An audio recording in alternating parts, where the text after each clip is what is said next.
ধর্ষণের ঘটনার প্রতিবাদে মধ্যরাতে ঢাকা বিশ্ববিদ্যালয়ে বিক্ষোভ মিছিল করেছে হাজারো শিক্ষার্থী। জড়িতদের কঠোর শাস্তি নিশ্চিতের পাশাপাশি স্বরাষ্ট্র উপদেষ্টার পদত্যাগেরও দাবি জানায় তারা।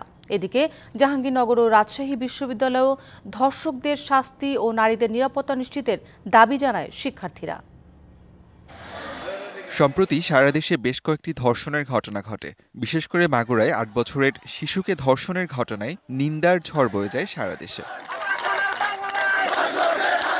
এরই পরিপ্রেক্ষিতে শনিবার মধ্যরাতে উত্তাল হয়ে ওঠে ঢাকা বিশ্ববিদ্যালয় ক্যাম্পাস। দিবাগত রাত ১২টার দিকে রোকেয়া হল থেকে মিছিল নিয়ে বের হয়ে আসে হলের শত শত শিক্ষার্থী।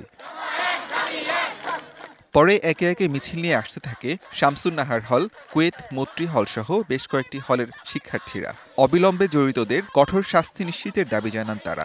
এই যে ভয়ঙ্কর একটা ঘটনা, সেটা হচ্ছে একদিনে ঘটে নাই, এর আগেও অনেক ঘটনা ঘটে গেছে অলরেডি। আমার নিজের একটা বোন রয়েছে, তো আমার সেই বোনেরও একটা সেফটি ইস্যু রয়েছে এখানে।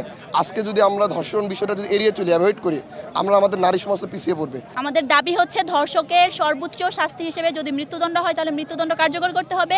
আর যে ধরনের আইন আছে বাংলাদেশে ধর্ষকের, সেই ধরনের আইনগুলো যথাযথ প্রয়োগ করতে হবে এবং বাস্তবায়ন করতে হবে। ২ ঘন্টার অবস্থান কর্মসূচি শেষে অপরাধীদের আইনের আওতায় আনতে ২৪ ঘন্টার আলটিমেটাম দেন শিক্ষার্থীরা। সন্ধ্যা 7:30 ইফতারির পরে আমরা প্রত্যেকটা হল থেকে মিছিল নিয়ে এসে এই রাজু ভাস্কর্য থেকে আমরা মশাল মিছিল বের করব। 24 ঘন্টার মধ্যে তাদেরকে কোর্টে হাজির করে তাদেরকে বিচারের আওতায় আনতে হবে। এদিকে ধর্ষণে জড়িতদের বিচারের দাবিতে মধ্যরাতে ঢাকা আরিচা মহাসড়ক অবরোধ করে বিক্ষোভ করে জাহাঙ্গীরনগর বিশ্ববিদ্যালয়ের শিক্ষার্থীরা। দিবাগত রাত ১:৩০টার দিকে শহীদ রফিক জব্বার হল এলাকা থেকে বিক্ষোভ মিছিল বের করেন তারা।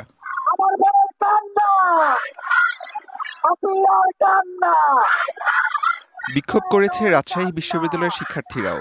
শনিবার রাতে ক্যাম্পাসের জোহা চত্বরে জড়ো হয় তারা। পরে বিশ্ববিদ্যালয়ের প্রধান সড়ক ঘুরে একই জায়গায় ফিরে আসে শিক্ষার্থীরা। এ সময় নারীদের নিরাপত্তা নিশ্চিতের দাবি জানান তারা। আমরা যদি নিজের ক্যাম্পাসে নিরাপদ না থাকতে পারি, সেইখানে আমরা রাস্তায় কিভাবে নিরাপদ থাকবো, সেই প্রশ্ন আমার বিশ্ববিদ্যালয় প্রশাসনের কাছে। আমরা চাই আমার এদের সোনার বাংলায় কোনো ধরনের ধর্ষণ থাকবে না। আমি নারী হিসেবে আমি আলাদা কোনো নিরাপত্তা চাই না। আমি চাই আমার দেশে নারী পুরুষ সবাই যেন রাস্তায় নিরাপদ থাকে। DVC news desk.